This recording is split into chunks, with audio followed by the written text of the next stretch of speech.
Hey guys, Aaron back here with you in the garage. I have my 2011 Porsche Cayenne Turbo up here on the lift, and today we're gonna change the front and rear differential fluid. Now, before you lift the car to do this, make sure you turn off your air suspension if you have it, because else you're gonna screw it up. I got a video that shows you how to do that if you don't know how to do it already, but let's take a look under here and see what we're gonna do. So you can do the differentials with the car on the ground. There is enough access to get under the car to do it, but if you do lift it, make sure that it is even and level. So don't just jack up one corner of it to make it easier to get under, or lift it from the rear because it needs to be flat. All right, coming in from the back, the first thing you're gonna run into here is your rear differential. So these cars have two different kinds. Mine is what is referred to as the open or non-locking rear differential. Now, I've never seen the other type, which is the locking differential. But if you have it, it uses a different fluid than what we're gonna use. But other than that, the process should be pretty much the same. I hear that the other one has some sort of electronic box attached to it somewhere, and that is for vehicles that have a different option that I do not have. So yeah, so this is the open one. And this is the fluid that we are going to use. It's just a fully synthetic gear oil from Liquimali. It is a 7590. It's the same fluid that's used in a bunch of the transmissions for the 911 Cayman. And going all the way up to the front of the car, this is our transfer case. We just did a video on changing that fluid if you need to know how to do that. But our front differential is under these panels. So the first thing we have to do is just remove them. It's a bunch of 10 millimeters and some other bits to get these panels off, so I'll remove them real quick. All right, so coming under from the front of the car with these panels removed, you can see right here that this is our front differential, and it is offset in the car. It's over on the passenger side in the US, and here is its drain plug, and here is its fill plug. And as I'll try to make obvious, this bar is right in the way to get tools in there, so we're gonna have to use a little special little setup to get to that fill plug. All right, so the first thing we have to do is drain the fluid, and you do that by removing the drain plug. But before we do that, we're gonna remove the fill plug. In all situations like this, if you can't remove this for any reason, and you've already drained it, you can't fill it, and then you're stuck. So you always wanna make sure that you're gonna have the ability to fill it, and then we're gonna drain it. These are gonna be your 8 millimeter hex sockets that you're gonna use.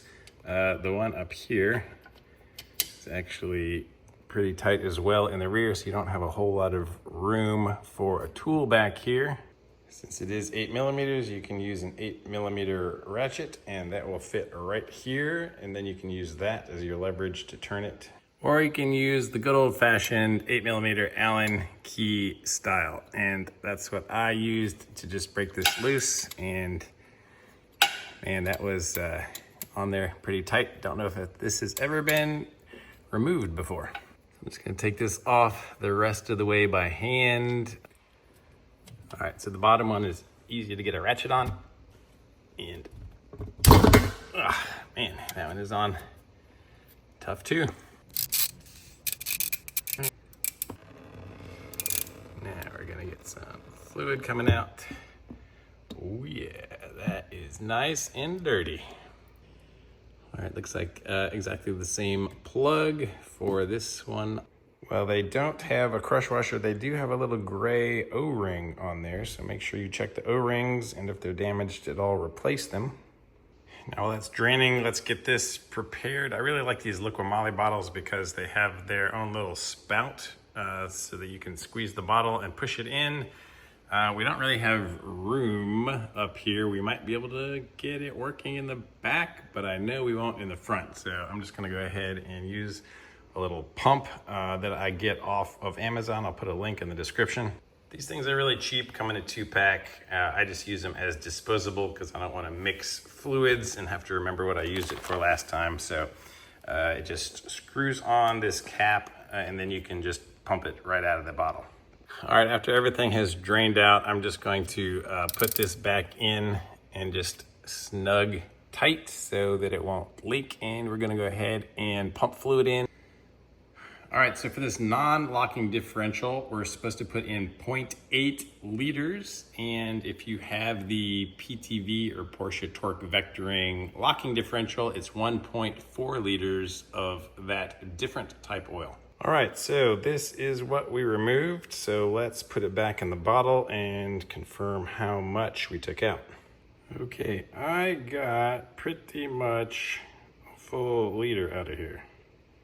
So the spec I saw said 0.8 liters. Everybody else seems to be saying 1 liter. I went ahead and measured the fluid that came out and I got about 1 liter out of it. So I'm gonna put 1 liter in it.